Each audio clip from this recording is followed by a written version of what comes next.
एक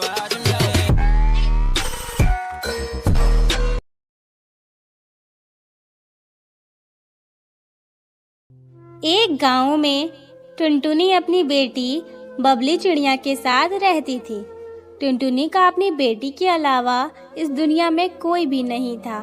टुनटुनी गांव के एक अमीर सेठ बंटी लाल के यहाँ मजदूरी करती थी और किसी तरह अपना घर चलाती थी। सेठ बंटी लाल बहुत ही लालची और बेईमान था। वो कम पैसे में टुनटुनी से घर के सारे काम करवाता था, पर फिर भी टुनटुनी उसे कुछ भी नहीं कहती थी। दिन टुनटुनी अपनी पड़ोसी लाली से बात कर रही थी। लाली कहती है, अरे टुनटुनी बहन, मैं तुम्हें रोज देखती हूँ सेठ बंटी लाल के घर काम करते हुए। तुम कितनी मेहनत से काम करती हो, फिर भी वो तुम्हें इतने कम पैसे देता है और तुम उसे कुछ भी नहीं बोलती, ऐसा क्यों? तो टुनटुनी कहती है, लाली बहन, ये मेरी मजबूरी है।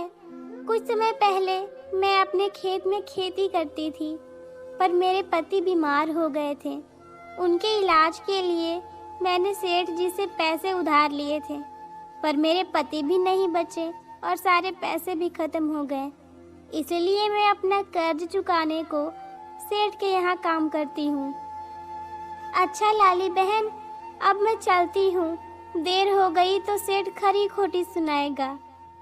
ये कहकर टुनटुनी सेठ के घर की ओर चली जाती है। तभी पीछे से उसकी बेटी बबली आ जाती है और कहती है, माँ रुको, आज मैं भी तुम्हारे साथ चलूंगी। मैं घर पर अकेली रह जाती हूँ, मुझे तुम्हारी बहुत याद आती है।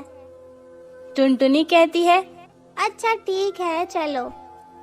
टुनटुनी बबली को अपने साथ सेठ के घर ले जाती है।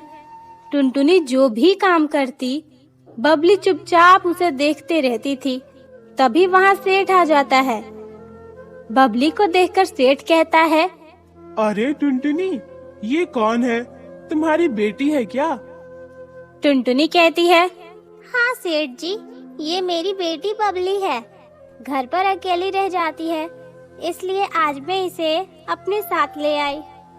सेठ हंसते हुए कहता है, हाँ हाँ, ठीक किया। घर पर पड़े रहकर क्या कर लेगी? यहाँ रहेगी तो तुम्हारे साथ कुछ काम सीख जाएगी। आखिर इसे भी तो आगे यही करना है। ये कहकर सेठ वहाँ से चला जाता है। सेठ की बातों से टुनटुनी को बहुत दुख होता है, पर वो उसे कोई भी जवाब नहीं देती है। तभी बबली की नजर पास में खड़े एक लड़के के ऊपर जाती है। वो लड़का ढेर सारे रसगुल्ले खा रहा था। उसे देखकर बबली अपनी माँ से पूछती है, माँ, ये लड़का कौन है और ये क्या खा रहा है? तो टुनटुनी कहती है, बेटा, वो सेठ का बेटा है। उसका नाम चुन्नू है और वो रसगुल्ले खा रहा है। बबली कहती है, माँ, ये रसगुल्ला क्या होता है? मुझे भी खाना है। टुनटुनी कहती है, बेटा, रसगुल्ला एक प्रकार की मिठाई होती है।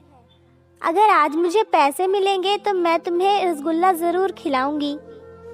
टुनटुनी सेठ के पास जाती है और कहती है, सेठ जी, मुझे मेरे पैसे दे दीजिए, आज मेरी तनख्वाह मिलने के दिन है। तो सेठ उसे उसकी तनख्वाह दे देता है। टुनटुनी कहती है, सेठ जी, क्या मैं आज जल्दी घर जा सकती हूँ? मुझे मेरी बबली को रसगुल्ला खिलाना है। इस पर सेठ हंस पड़ता है और कहता है, रसगुल्ले? अरे तुम अपनी बेटी को क्यों बिगाड़ रही हो? तुम अपनी असलियत जानती हो, तुम गरीब हो। तुम उसे ऐसी आदत मत लगाओ। मैं तो कहूँगा कि तुम उसे काम सिखाया करो, ताकि वो भी काम करके तुम्हारा हाथ बटा सके। अरे मेरे बेटे की बात अलग है।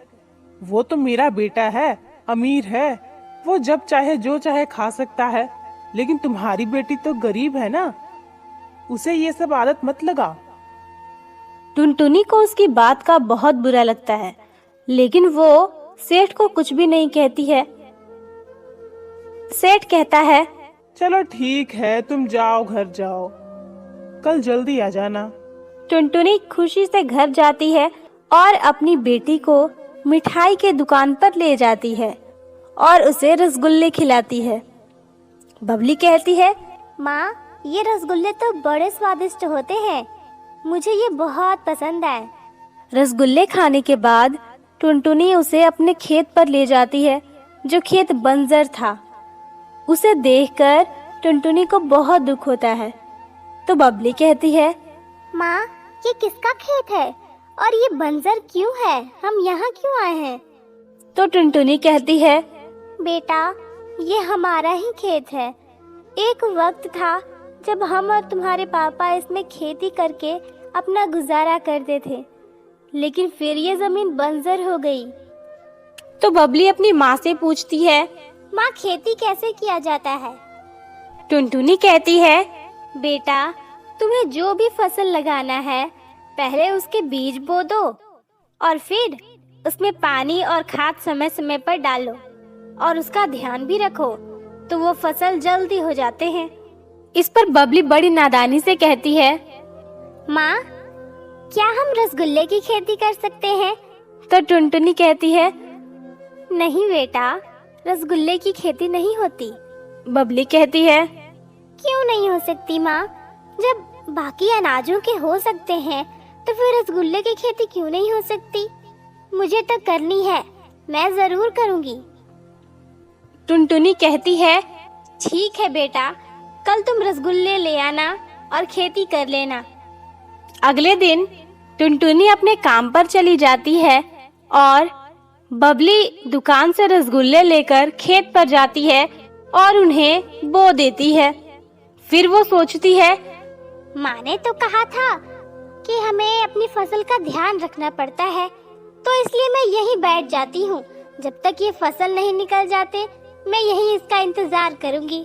बहुत देर हो जाती है पर फसल निकलता नहीं। ये देखकर बबली को बहुत दुख होता है और वो उदास हो जाती है। तभी वहाँ से एक परी गुजर रही थी। वो उसे उदास देखकर उसके पास जाती है और कहती है, बेटा, तुम कौन हो और इतनी उदास क्यों हो? तुम यहाँ अकेले क्यों बैठी हो? तो बबली कहती है, मेरा नाम बबली है। मैंने अपने खेत में रसगुल्ले की खेती की है, लेकिन अभी तक मेरे फसल नजर नहीं आ रहे। मेरी मेहनत तो बेकार हो गई। तो वो परी कहती है, बेटा, तुम्हें उदास नहीं होना चाहिए। पहली बात तो ये कि फसल एक दिन में नहीं निकलती है, और दूसरी बात ये कि रसगुल्ले की खेती नहीं की जा सकती। तो बबली कहती है, तो इसका मतलब मेरा सपना पूरा नहीं होगा। बबली को उदास देखकर उस परी को उस पर दया आ जाता है। वो उसे जादू से एक बाल्टी पानी देती है और कहती है, बेटा, मेरे इस पानी को तुम अपने खेत में डाल दो और फिर कल देखना। इतना कहकर परी वहाँ से गायब हो जाती है। बबली तुरंत उस पानी को अपने खेत में डाल देती है और घर चली जाती है। अगली सुबह वो अपनी माँ टुनटुनी के साथ खेत पर आती है तो वो दोनों हैरान रह जाते हैं, क्योंकि पूरी खेत में रसगुल्ले के फसल लहलहा रहे थे। इतने सारे रसगुल्ले देखकर टुनटुनी भी हैरान रह जाती है और बबली की खुशी का तो ठिकाना ही नहीं रहता। वो कहती है, माँ, देखो, अब तुम्हें उस सेठ के यहाँ काम नहीं करना पड़ेगा। हम इन रसगुल्लों को बेचकर उसके सारे पैसे चुका देंगे और हम भी अमीर हो जाएंगे। तो टुनटुनी कहती है, हाँ बेटा, तुमने कर दिखाया। अब हमें उस सेठ के यहाँ काम करने की जरूरत नहीं है। मुझे तुम पर गर्व है बेटा। इसके बाद वो दोनों रसगुल्लों को तोड़कर उन्हें बाजार में बेच आते हैं और सेठ के सारे पैसे चुका देते हैं। फिर टुनटुनी रसगुल्लों का कारोबार शुरू कर देती है और वो दोनों माँ बेटी काफी अमीर हो जाते हैं और खुशी खुशी अपनी जिंदगी जीने लगते हैं।